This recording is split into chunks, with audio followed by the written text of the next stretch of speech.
amesalia pale, hahitaji heshimiwa, wakaje hayaende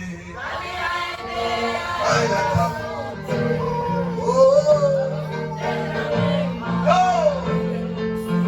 Wali atakaye, ukipanda zaidi ya pale, kuna kitu Mungu atabomola mchama yako.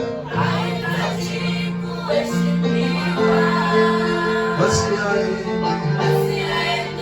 hayatafute.